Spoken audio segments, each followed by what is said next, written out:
জেলখানায় থাকাকালীন এক কারারক্ষী এসে আমার বলছিল আল্লাহর এক বান্দার ফাঁসি হবে, রাত 10টা 1 তার ফাঁসি। সন্ধ্যা 7টার সময় এসে বলছো স্যার আপনি রেডি হয়ে থাকেন, আর বেশি সময় নেই। উনি আমার বলছে কারারক্ষী ভাই এখনো তো 3টা ঘন্টা আছে, আমি 2 ঘন্টা ঘুমিয়ে গেলাম, তুমি 1 ঘন্টা আগে আমার ডেকে দিও।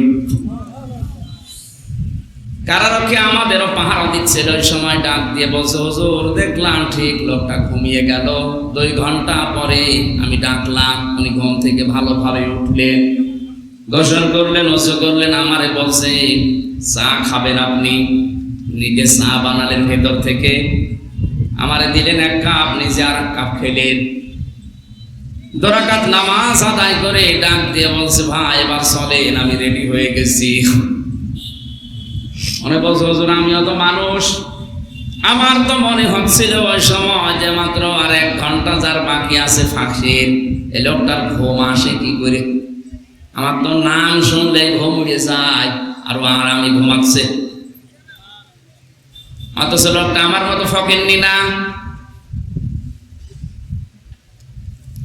তার যে বিশাল বিশালতা আমি নাম নিলাম না, এত কিছু দুনিয়াতে করেছে, তার ওই পর্যায়ে চিন্তা করলে আমার মাথা খারাপ হয়ে যায়। আর সে কোনো চিন্তা নেই, বিনা চিন্তাতে দেখলাম আর আমি ঘুমিয়ে গেছে। আমি সারা জীবন ওয়াজে শুনেছি যারা আল্লাহকে রব বলার পরে সন্তুষ্ট থাকে, টিকে থাকে, তাদের ওপর নাকি ফেরেশতা নাজিল হয়ে চিন্তা করো না, দুঃখ করো না এটা বলে। আমি নিজে এটা আমার চোখে দেখেছি। না তো এই সময় মানুষের ঘুম আসার কথা না। আল্লাহ তাখাফু ওয়ালা তাহজানু, ফেরেশতারা যেন কানের কাছে এসে বলে আল্লাহর বান্দা ভয় পাবেন না, চিন্তা করবেন না। আপনার ছেলে নিয়ে, আপনার মেয়ে নিয়ে, আপনার ব্যবসা প্রতিষ্ঠান নিয়ে, আপনার রাজনীতি নিয়ে চিন্তা হয়, ওগুলোর সব দায়িত্ব আল্লাহ নিজের হাতে নিয়েছে। আপনি আল্লাহর জান্নাতে যান, আল্লাতি কুনতুম তুআদুন, যার ওয়াদা আল্লাহ নিজে করেছেন। বলেন সুবহানাল্লাহ। নাহনু আউলিয়াউকুম ফিল হায়াতিদ দুনিয়া ওয়া ফিল আখিরাহ ওয়া লাকুম ফিহা মা তাশতাহি আনফুসুকুম ওয়া লাকুম ফিহা মা তাদদাউন নুজুলাম মিন গফুরির রহিম।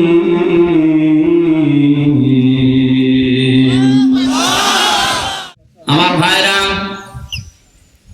আমি আয়াতের ডিপ যেটা ভেতরে যেটা শব্দ পেয়েছি, সত্যি যদি আমরা আল্লাহকে রব বলার পরে সন্তুষ্ট থাকতে পারি, খুশি থাকতে পারি, ইমানের একটা স্বাদ আমরা পাবো।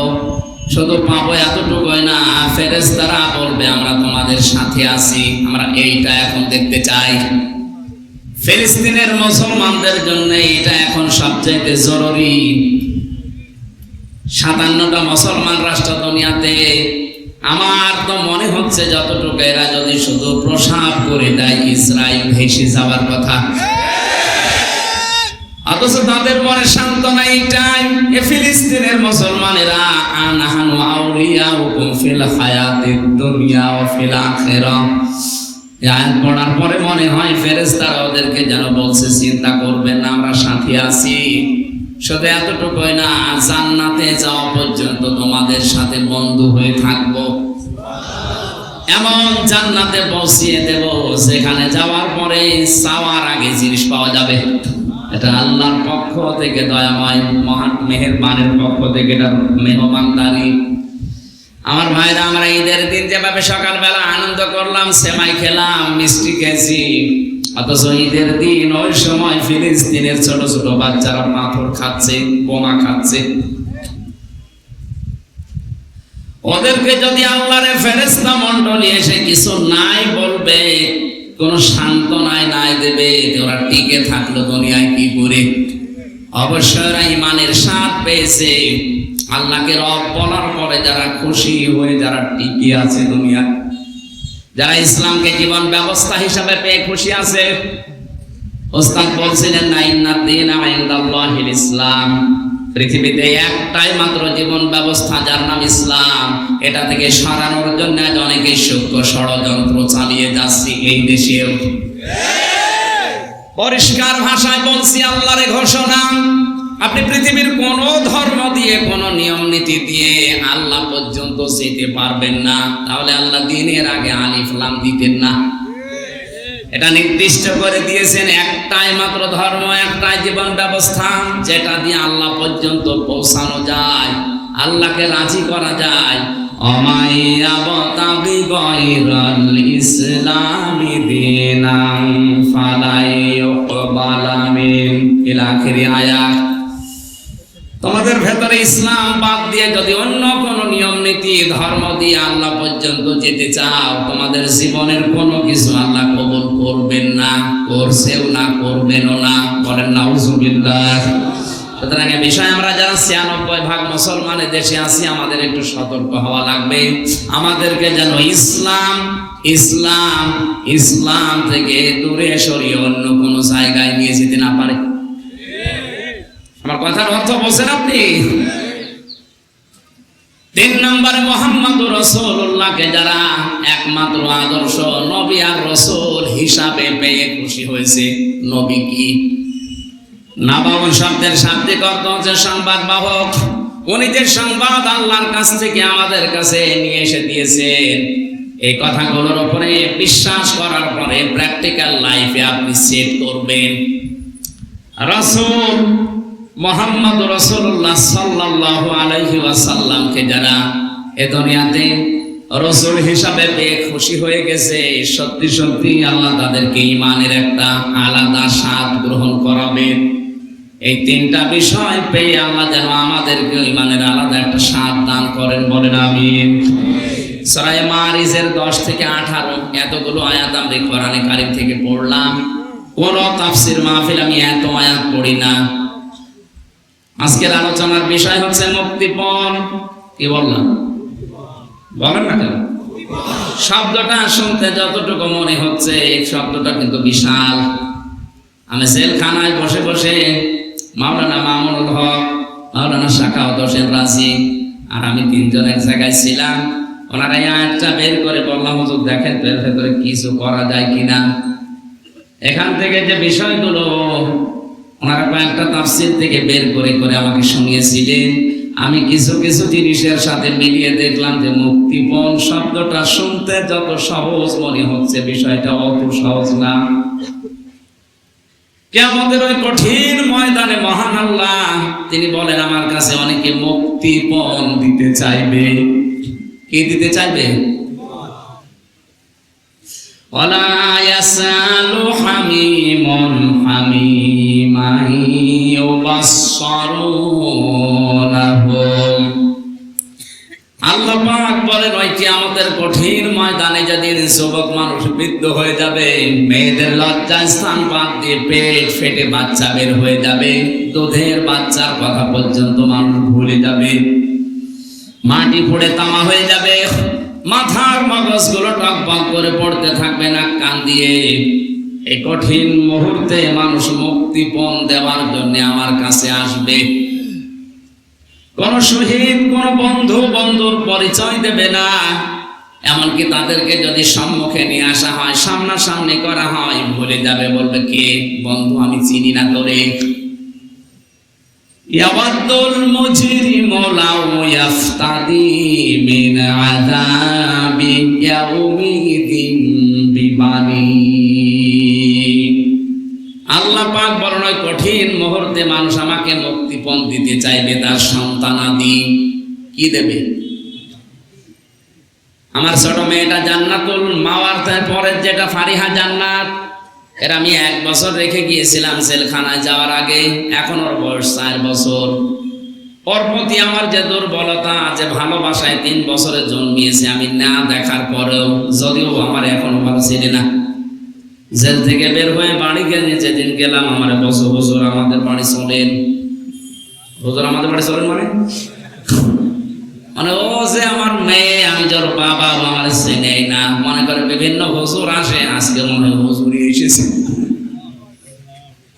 অথচ ওকে না দেখে যে ভালোবাসা, যে মহব্বত ওর প্রতি তৈরি হয়েছে, আমার যতটুকু মহব্বত ওর প্রতি, কেউ যদি বলে পুরা রাজশাহী তোমাকে দিয়ে দেব, ফারিহাকে মেরে ফেলো, আমার সম্ভব না। কি ভালোবাসা ওর প্রতি বলেন তো আমার। অথচ আল্লাহ বলেন কিয়ামতে ফারিহাকে আমার কাছে হামজা বলবে, আল্লাহ মুক্তিপণ দিয়ে দিলাম, এটাও নিন। এটা বলবো আমি যে বলবো, এটা কি বানাচ্ছি আমি? কোরআনে কারিম আমাকে জানাচ্ছে যেটা আমি বলবো। ফারিহা জান্নাতের মতো এত মহব্বত ভালোবাসার বস্তুকে যদি আমি বিনিময় দেওয়া, মুক্তিপণ দেওয়া, ফিদিয়া দিতে চাই, আর কি বাকি থাকবে আমার কাছে? আল্লাহ পাক বলেন শুধু সন্তানাদি না, ওয়া সাহিবাতিহি ওয়া বানি ওয়া আখি, এমনকি তার স্ত্রী, তার সহোদর যারা, তার ভাই, তাদেরকেও আল্লাহর কাছে সে মুক্তিপণ হিসাবে বলবে, আল্লাহ এগুলো নিয়ে নাও। ওয়া ফাসিলাতিহি আল্লাতী তুবি, তার জ্ঞাতি গোষ্ঠী, তার দলের লোক যারা তাকে আশ্রয় দিত বিপদে পড়লে, যাদের নাম শুনলে তাকে অনেক বিপদ থেকে বাঁচিয়ে দিত, এই মানুষগুলোকেও সে বলবে, আল্লাহ এগুলো মুক্তিপণ দিয়ে দিলাম, এগুলো নিয়ে নাও, আপনারা আমাকে বাঁচাও অন্তত। আল্লাহ বলেন এতটুকুই না, ওয়ামান ফিল আরদি জামিআ, এমনকি তামাম দুনিয়ায় ওর যা আছে তা তো দিতে চাইবে, ওর যা নেই তাও বলবে, আল্লাহ ওগুলো দিয়ে দিলাম।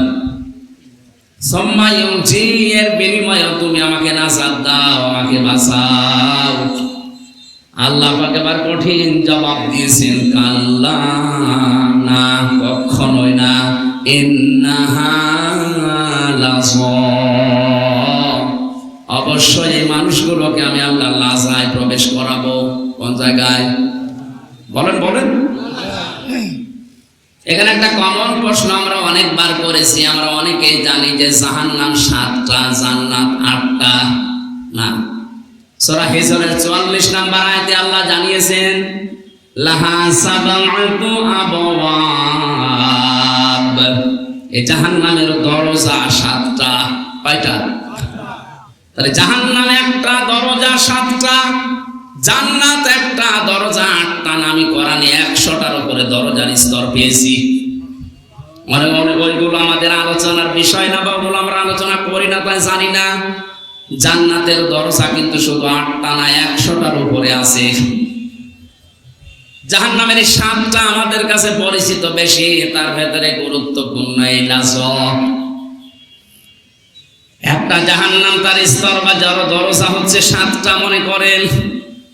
আল্লাহ পাক বলেন, লিকুল্লি বাবিন মিনহুম জুজউম মাকসুম, দুনিয়াতে যে ধরনের অপরাধ করবে, কিয়ামতে আল্লাহ তাকে ওই দরজা দিয়ে প্রবেশ করাবে, তার জন্য ওই কিসিম, ওই অংশ ভাগ করা থাকবে। এটা ইবতিদায়ী মাদ্রাসা 1 থেকে 5 পর্যন্ত পড়ায়, 5টা ক্লাসরুম আছে না? বলেন, 5টা ক্লাসরুমের 5টা দরজা আছে। যে যেই শ্রেণীতে পড়ে ওই দরজা দিয়ে সে প্রবেশ করে। ক্লাস 1-এ পড়ে, ও 5-এ সে ক্লাস করতে পারবে। আল্লাহ পাক বলেন, দুনিয়াতে যে সেই ধরনের কাজ করছো, করবা, যে ধরনের অপরাধ করছো, কিয়ামতের দিন ওই দরজা দিয়ে তোমাদের আমি প্রবেশ করাবো। এখন আমাদের এই মাহফিলে আসার পরে এটাই বোঝার বিষয় যে আমি কোন দরজা দিয়ে প্রবেশ করার উপযুক্ত হলাম। অবশ্যই কোনো না কোনো দরজার পাশে আমি দাঁড়িয়ে আছি। ফেরেশতা মালিক দারওয়ান যিনি আছে, উনি আমাকে কিন্তু জিজ্ঞাসা করবে, কেন লাজায় আসলে, কেন সাকারে আসলে, কেন হুতমায় আসলে, কেন হাবিয়ায় আসলে, কেন জাহিমে আসলে, কেন জাহান্নামে আসলে। জাহান্নাম একটা দরজার নাম। এই 7টা নাম দিয়ে আল্লাহ দরজার নামে নামকরণ করলেন, তার ভেতরে ভয়ঙ্কর দরজার নাম হচ্ছে লাজা। আল্লাহ পাক বলেন, নাযাআতাল লিশাওয়া, এত ভয়ঙ্কর, এখানে ঢুকলে মানুষের চামড়া আগে খসে যাবে। আর ভাই, চামড়া এমনি খসে না। একটা ঘরের ভেতরে আপনি প্রবেশ করলেন, চামড়া খসে যাবে না। কি যন্ত্র সেখানে সেট করা আছে, কি আযাব দেওয়ার জিনিসগুলো আছে যে গেলে চামড়া খসে যায়। বলেন, আপনি অনুধাবন করতে পারছেন যে জায়গাটা কত মারাত্মক। যেখানে গেলে আগেই চামড়া খসে যায়। এই যে লাজা নামে জাহান্নামের দরজা দিয়ে প্রবেশ করবে, মাত্র 2টা গুণ যাদের দুনিয়ায় আছে তাদেরকে এই দরজা ডাকবে। তাদউ মান আদবারা ওয়া তাওয়াল্লা। এই জাহান্নামের লাজা নামক দরজা তাদেরকে ডাক দেবে দুনিয়াতে যারা সত্যকে সত্য জানার পরও পৃষ্ঠ প্রদর্শন করেছে, মুখ ফিরিয়ে চলে গেছে। আর বাংলাদেশে এখন এই শ্রেণীর মানুষ বেশি। ইব্রাহিম আলাইহিস সালাম আমাদের মালিক মহান রব্বুল ইজ্জত ওয়াল জালালকে খুঁজে পাওয়ার জন্য তিনি শত চেষ্টা করেছিলেন। কখনো তারকা দেখে মনে করেছেন এইটা আমার রব, কখনো সূর্য দেখে মনে করেছেন এটা আমার রব, কখনো চন্দ্র দেখে মনে করেছেন এটা আমার রব। সর্বশেষ যখন সবগুলো অস্তমিত হয়ে গেছে বলছেন না, যেগুলো ডুবে যায়, যেগুলো অস্তমিত হয়ে যায়, যেগুলো শেষ হয়ে যায়, এগুলো আমার মালিক হতে পারে না। ইন্নী ওয়াজ্জাহতু ওয়াজহিয়া লিল্লাযী ফাতারাস সামাওয়াতি ওয়াল আরদা হানিফান ওয়া মা আনা মিনাল মুশরিকিন। বলেন আল্লাহু আকবার। হযরত ইব্রাহিম কত চেষ্টা করে সাধনা করে তার মালিককে খুঁজে পেয়েছে, অথচ বাংলার মুসলমানদের চোখে আঙ্গুল দিয়ে দেখিয়ে দিলেও এরা মানতে চায় না। জাহান্নামে লাজা নামক এই দরজা তাদেরকে ডাকবে। তাদউ মান আদবারা ওয়া তাওয়াল্লা। যারা সত্য থেকে পৃষ্ঠ প্রদর্শন করে আর মুখ ফিরিয়ে চলে যায়। আমি যে প্রথমেই বললাম এই শ্রেণীর মানুষ বাংলাদেশে বেশি, এটাকে আমি ভুল বললাম? কথা বলেন না কেন? কারণ এই দেশের মতো এত কোরআনের আলোচনা পৃথিবীর কোনো জায়গায় হয় না। আলেমরা চোখে আঙ্গুল দিয়ে দেখিয়ে দিচ্ছে যে এটা সত্যের পথ, এটা মিথ্যা পথ, জানার পরও আপনার বিবেকে কোনো নাড়াই দেয় না। আপনি বিশ্বাস করতে পারেন আপনাকে জাহান্নামে লাজার সামনে দাঁড় করানো আছে, আপনি শুধু প্রবেশ করবেন। সত্যকে সত্য জানার পরে যারা অহংকার করে মুখ ফিরিয়ে নেয়, যারা মানতে চায় না, হিংসা করে, এরা এক প্রকার ইহুদি আর খ্রিস্টানদের মতোই। কারণ ওদের তাওরাতে, ওদের ইনজিলে লেখা ছিল মুহাম্মদুর রাসূলুল্লাহ শেষ নবী, সর্বশ্রেষ্ঠ নবী, কিন্তু ওরা হিংসা করে আর অহংকার করে মেনেছিল না। কথা বলে না কেন? ওদের কিতাবে তো লেখা ছিল কিন্তু ওরা মানতো না, হিংসা করে। হিংসা কি? অহংকার কি? ওরা অহংকার করতো এই কারণে যে আমাদের ভেতরে, আমাদের ইহুদি খ্রিস্টান ধর্মে নবী পাঠাবে সর্বশেষ নবী না, ও মুসলমানদের ইসলাম ধর্মে পাঠিয়েছে, ওটা আমরা মানি না। আর হিংসা করতো এই যে আর লোক পায়নি আল্লাহ, এ গরিব মানুষ নবী বানিয়েছে, এত টাকাওয়ালা সম্পদওয়ালা ক্ষমতাওয়ালা মানুষ আছে, তাদেরকে আল্লাহ চোখে দেখলো না, তোমার মতো গরিব মানুষ চোখে দেখেছে, ও মানি না। এদের সত্যকে কিন্তু জানতো ওরা সত্য, কারণ তাওরাতে আর ইনজিলে মুসা নবী, ঈসা নবীর চাইতে মুহাম্মদ রাসূলুল্লাহর পরিচয় বেশি ছিল। মুসা নবীর নাম যদি একবার থাকে, মুহাম্মদ রাসূলুল্লাহর নাম ছিল 900 বার। এতবার থাকার পর ওরা সত্যকে সত্য জানার পরেও মানে নাই। আল্লাহ পাক প্রতিদিন আমাদের এই মুখ দিয়ে কমপক্ষে 17 বার ওদের নামে বরদোয়া বের করায়। গায়রিল মাগদুবি আলাইহিম ওয়ালাদ-দাল্লিন। এখানে যে দুইটা জাতির কথা আছে, ইহুদি আর খ্রিস্টান, এরা সত্যকে সত্য জানার পরও মানে নাই। এই জন্য আল্লাহ তাদেরকে ধ্বংস করে দিয়েছেন, তাদেরকে গজব দিয়েছেন, তাদেরকে বরদোয়া দিয়েছেন।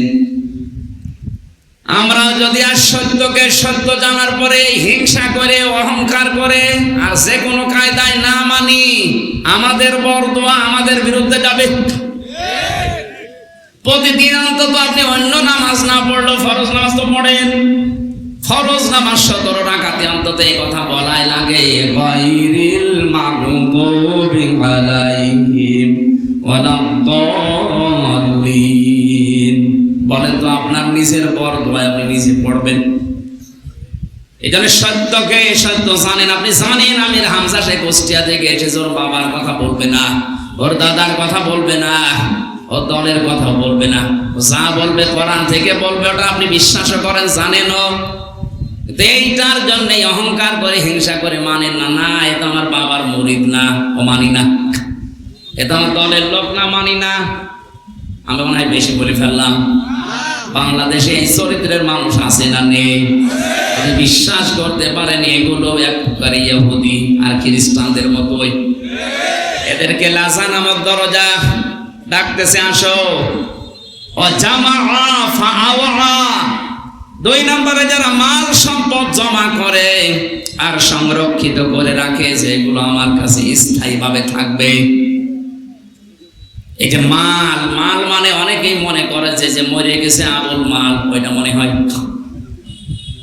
কিছুদিন আগে যিনি বিদায় নিয়েছেন মন্ত্রণালয় থেকে, যিনি অর্থমন্ত্রী ছিলেন সাবেক, কি কামাল, এই মাল নাকি? আবুল মালও না, কামালও না, এ মাল কি?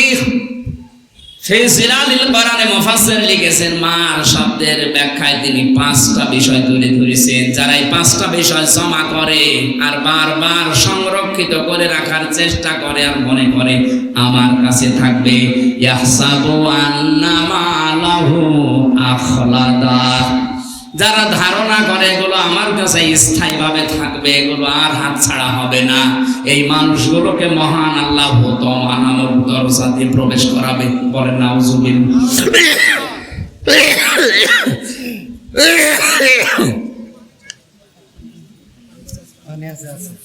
না না,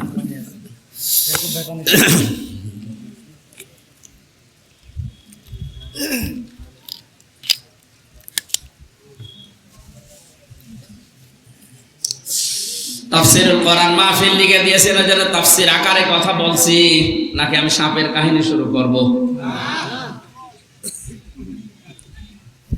আল্লাহ পাক জানিয়েছেন, যারা মাল জমা করে, আল্লাযী জামা মালা ওয়া আদ্দাদা, আর বারবার গণনা করে, মনে করে আমার কাছে স্থায়ীভাবে মাল থেকে যাবে, এটা সংরক্ষিত করে রাখার চেষ্টা করছে। এদেরকে লাসা এবং হুতমা নামে যে জাহান্নামের দরজা, এদেরকে ডাকবে, আসো। এমন কঠিন অবস্থা আল্লাহ দরজার ভেতরে রেখেছেন, নারুল্লাহিল মুকাদ্দা। আল্লাহ পাক বলেন, হুতমা নামক জাহান্নামে যে দরজার ভেতরে আগুন আছে, এই আগুন আমি আল্লাহ নিজে জ্বালিয়েছি। বলেন নাউজুবিল্লাহ। দুনিয়ার আগুন কোন জায়গায় লাগলে সেই জায়গা পুড়ে যায়, আর হুতমা নামক জাহান্নামে যে আগুন আল্লাহ রেখেছেন, ওই জায়গায় কেউ গেলে আগে তার কলিজা পুড়ে যাবে। আল্লাযী তাফতালিউ আলাল আফিদা, কলিজা পর্যন্ত আগে পৌঁছাবে, ওটা সারখার হয়ে যাবে আগে।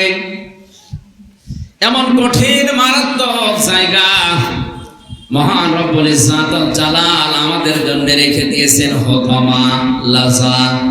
যে 2টা গুণ বললাম, দেখেন তো এ বাংলাদেশে কারোর সাথে মেলে কিনা? যারা সত্যকে জানার পরও পৃষ্ঠ প্রদর্শন করে চলে যায়, মুখ ফিরিয়ে নেয়, আর মাল জমা করে আর বারবার সংরক্ষণ করার চেষ্টা করে। এগুলো আমি মালের 5টা ব্যাখ্যা পেয়েছি তাফসিরে। 1 নম্বরে মাল বলতে নবীজি আয়াতের ব্যাখ্যা জানিয়েছেন, আদ-দুনিয়া কুল্লুহা মাতাউন ওয়া খায়রু মাতাউদ দুনিয়া ইমরাতুস সালিহা। পৃথিবীর সবগুলো সম্পদ মাল, এর ভেতরে উত্তম সম্পদ হচ্ছে আল্লাহওয়ালা নেককার মেয়ে মানুষ। জোরে বলেন সুবহানাল্লাহ। সম্মানিত মা বোন, আমি দেখলাম বহু মা বোনেরা আম গাছতলায় বসে আছেন, বাসতলায় বসে আছেন, নেককার নারী। এগুলো দুনিয়ার শ্রেষ্ঠ সম্পদ। কি এটা? আল্লাহর নবী জানিয়েছেন, 4টা গুণ যার ভেতরে আছে তাকে শ্রেষ্ঠ সম্পদ বলা হয়, শ্রেষ্ঠ নারী বলা হয়। 1 নম্বরে যার স্বামী বাইরে থেকে আসলে দুনিয়ার সব কাজ কাম বাদ দিয়ে স্বামীকে খুশি করার জন্য এগিয়ে যায়। 2 নম্বরে স্বামী যেটা পছন্দ করে ওটা যদি জায়েজ হয়, জীবন থাকতে ওটা মেনে নেয়। সম্মানিত মা বোনেরা, নামাজের সময় পর্যন্ত আপনার মাথা আর চুল যেন বের হয়ে না যায়, এটা নিষিদ্ধ। নামাজে যদি চুল বের হয়ে যায় নামাজ নষ্ট হয়ে যাবে, নামাজ ভেঙে যাবে। অথচ স্বামীর সামনে যতক্ষণ থাকবেন চুল ছেড়ে দিয়ে থাকবেন, যতক্ষণ চুল ছাড়া দেওয়া থাকবে, যত চুল দেখবে অতগুলো সওয়াব আপনার আমলনামায় লেখা হবে। ওরা চুল ছেড়েও দেয়, উন্মুক্ত করে রাখে, চুল ফুলিয়েও রাখে, স্বামী বাদ দিয়ে অন্যের সামনে। এই কথা বলেন। যারা এসেছেন গাছতলায়, আম গাছতলায়, বাঁশতলায় বসে আছেন, আপনাদেরকে আমি ভালোবাসি, বাঁচাতে চাই।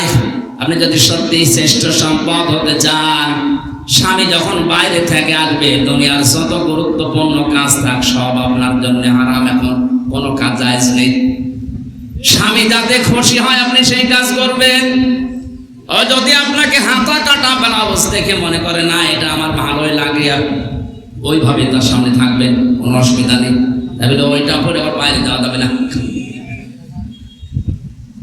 স্বামী যেটা পছন্দ করে যদি জায়েজ হয়, বাস্তব জীবনে জীবন থাকতে আপনাকে মানায় লাগবে। আমি স্বামী, এখানে যারা আছে প্রত্যেকেই যারা স্বামী আছে জিজ্ঞাসা করবেন মনের খবরটা এই, প্রতিটি স্বামী চাই, পছন্দ করে বিয়ের পরে যেন আমার মা বাবা আমার সাথে থাকে। কথা বলেন না কেন? কিন্তু আমি বাস্তবতায় দেখছি আজ 100টার 98টা পরিবারে বৌমারা এটা চাই না, সব চাই আলাদা হও। এই কথা বলেন। আমি উপায় করব, ইনকাম করব, কামাই করব, আমি চাই আমার মা বাবা আমার সাথে থাকবে। আপনি চান না মানে কি? আপনি নামাজ পড়তে পারেন, রোজা রাখতে পারেন, কালো বোরকা পড়তে পারেন, আপনি নেককার হতে পারেননি। কারণ স্বামী যেটা পছন্দ করেছিল ওটা জায়েজ ছিল, আপনি এখন ওটা পছন্দ করতে পারেননি। এরকম বউ আছে দুনিয়ায় না নেই? কার বাড়ি আছে দেখি হাত তোলেন তো। ঠিক আছে, দরকার নেই। ক্যামেরা ওইদিকে গেলে ভাত বন্ধ হয়ে যাবে, পারছেন আপনি? এত বড় বড় মহারথী বসে আছে, এখানে কেউ হাত তুলতে সাহস পাচ্ছে না। আপনি আবেগে হাত তুলে বসে আছেন, একবার যদি ক্যামেরা ওইদিকে ঘুরিয়ে দিত কি হয়তো বুঝতে পারছেন না। কয়েকদিন আগে আমি সৌদি থেকে এসেছি, ওমরা থেকে। ওখানে সবচেয়ে একটা বেশি ভিডিও দেখতাম। বাংলাদেশের চট্টগ্রামের এক জায়গায় 4 ছেলে 2 মেয়ে, এরা 6 ভাই বোন মিলে তার 95 বছরের বয়সের বাবাকে নিজের সম্পদগুলো সব নিজেদের নামে লিখে রাস্তায় ছেড়ে দিয়েছে। নাউজুবিল্লাহ মানে শুধু নাউজুবিল্লাহ বলে শেষ করে দেবেন হয়ে গেল না। শুধু ওই 6 ভাই বোনের দোষ না, ওই বাবারও দোষ আছে। বলেন, এই 6টা ভাই বোন জানেই না যে বাবা কি জিনিস। মা মরে গেছে 10 বছর আগে। নিজেরা 6 জন মিলে কায়দা করে বাবার জমিগুলো নিজের নামে লিখে নিয়ে বাবাকে এখন রাস্তায় ছেড়ে দিয়েছে। বেটার বয়স 95 বছর, ও পড়বে রাস্তায়, মরবে ডেনে পড়ে, সারা জীবন কুকুরের খাবার হবে। শুধু নাউজুবিল্লাহ যারা বললেন না, আমি নাউজুবিল্লাহ বলতে চাই না, এখানে দোষ এই বাবাটার আছে। কারণ আল্লাহর পরে যে মার বাবার স্থান, ও বাবা ওই 6 ছেলে মেয়েকে কোনোদিন জানায়নি, ওই রকম শিক্ষা কোনোদিন তাদের দেয়নি। কথা বলেন ঠিক কিনা? আর শিক্ষা ব্যবস্থা নিয়েও যে সূক্ষ্ম ষড়যন্ত্র অনেকে করছে। আমাদের ইমানের দাবি হচ্ছে আমরা অন্তত মুসলিম বলে যারা দাবি করি, আমাদের আবার যেন 95 বছর বয়সে কুকুরের খাবার হওয়া না লাগে। সেজন্য আগে থেকেই ছেলে মেয়েকে এই শিক্ষা দেওয়া যে আল্লাহর পরে আমার স্থান। এটা পাওয়া যাবে যে জায়গায়, ওখানে আপনি নিয়ে যান তারে। এই যে সাকোয়াইল আছে মাদ্রাসা নাকি জানো, সাকোয়া নাকি, এইরকম জায়গায় দিয়ে দিলে ওই জায়গা থেকে যে অধ্যক্ষ সাহেব ওনাকে শিখাবে আপনার ওই ছেলেকে ওই মেয়েকে। রব্বুকা আল্লা তা'বুদু ইল্লা ইয়াহু ওয়া বিল ওয়ালিদাইনি ইহসানা। আল্লাহ পাক বলেন আমি রায় দিয়েছি, ঘোষণা দিয়েছি, সিদ্ধান্ত নিয়েছি, ফায়সালা করে দিয়েছি, আমার ছাড়া আর কারো ইবাদত করা যাবে না। আর আমার পরে সবচাইতে বড় স্থান তোমার মা বাবার। তাদের সেবা করো, তাদের খেদমত করো, তাদের প্রতি ইহসান করো। ব্যাখ্যায় মুফাসসির লিখেছেন, কোন সন্তান যদি মা বাবার জন্য ব্যবহারিক কোন জিনিসও কিনে দেয়, ওটা যেন সে আল্লাহর রাস্তায় সাদকা করলো। সুবহানাল্লাহ বলতে পারেন? মায়ের একটা স্যান্ডেল দরকার, আপনি যদি স্যান্ডেলটা মাকে কিনে দেন, বাবার একটা স্যান্ডেল দরকার যদি কিনে দেন, ও যদিও দুনিয়ার কাছে ব্যবহার করবে, আপনার দ্বারা মনে হবে আপনি আল্লাহর রাস্তায় এই 100 টাকা দান করে এসেছেন। বাংলার হাজারো মানুষ এই বিষয়টা না জানে। আজ যে সমস্ত জায়গায় টাকা পয়সা গুলো, সম্পদ গুলো খরচ করছেন না জেনে না বুঝে, এটা রেকর্ড হচ্ছে, কালকে তামাম দুনিয়ায় ছড়াবে। প্রত্যেককে আহ্বান জানাচ্ছি, আল্লাহর পরে যাদের স্থান তারা কিন্তু আমার ঘরে। কথা বলেন না কেন? আল্লাহর পরে যার স্থান তারা আমার ঘরে, না বরিশালে, না চট্টগ্রামে, না সিলেটে? কোথায় দৌড়াচ্ছেন আপনি? একবারে চট্টগ্রাম চলে যাচ্ছেন, এখান থেকে 700 কিলোমিটার। একবারও চিন্তা করেন না এখানে 7 গজ দূরে যিনি বসে আছে তার নাম আল্লাহ আমার আল্লাহর পরে দিয়েছে। ওই 6টা ছেলে মেয়ে যদি সত্যি জানতো যে আল্লাহর পরে স্থান আমার এই বুড়ো বাবার, 6 ভাই বোন মিলে যে জমি জায়গাগুলো কায়দা করে লিখে মুরব্বী বয়সে রাস্তায় ছেড়ে দিত না। এখানে 2টা কারণ আছে। এদেরকে তো শিক্ষা দেয়নি, এই শিক্ষাটা 1। 2 নম্বরে এদের যাদের সংসার আছে, এই সংসারে যে মহিলাগুলো আছে এরা এদেরকে বাধ্য করেছে, বুড়োকে বের করে দাও। সম্মানিত মা বোনেরা, আপনার শ্বশুর শাশুড়ির খেদমত করা, সেবা করা আপনার জন্য ফরজ না। ওই সন্তানের জন্য তার মা বাবার সেবা করা, খেদমত করা, খরচ করা ফরজ। কিন্তু আপনার প্রলোভনে পড়ে আপনার কথাবার্তা, আপনার আচরণে যদিও বাধ্য হয় তার মা বাবার সাথে খারাপ আচরণ করতে, এর ভাগীদার আপনিও। বাংলাদেশে এরকম বেটার বউ আছে না নেই? এরকম পুত্রবধূ নেই? আপনি মনে করছেন আমি তো নামাজ পড়ি, রোজা রাখি, কালো বোরকা পরি? আমি তো আবার বলছি, আজ হাজারো পরিবারে সন্তানটা তার মা বাবার সাথে ভালো আচরণ করা, তাদের খোঁজ খবর নেওয়া, তাদের পেছনে যে খরচ করার দায়িত্ব এটা পালন করতে 100 ভাগ পারে না।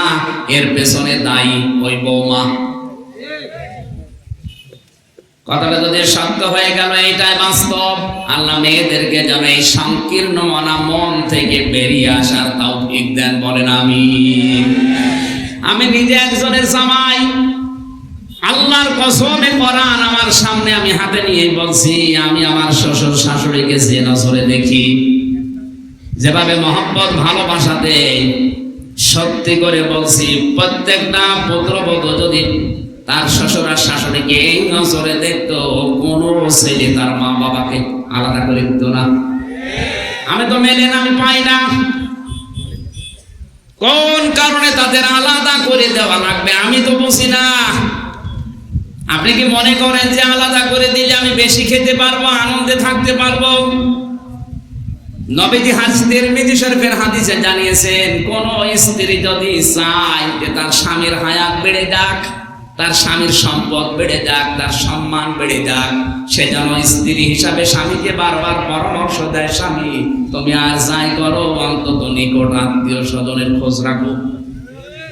আপনার সবচাইতে বেশি নিকট আত্মীয় আপনার মা, শ্বশুর শাশুড়ি, এই স্বামীর বোন, ভাই, ফুফু, চাচা, একথা বলছে না কেন? এদের খোঁজ খবর রাখবেন আপনার যতটুকু সামর্থ্য আছে, বারবার তাকিদ দিয়ে হলেও এটা করবেন। তাহলে দুনিয়ার যে ভয়গুলো আছে, ভয়গুলো আল্লাহ দূর করে দেবে।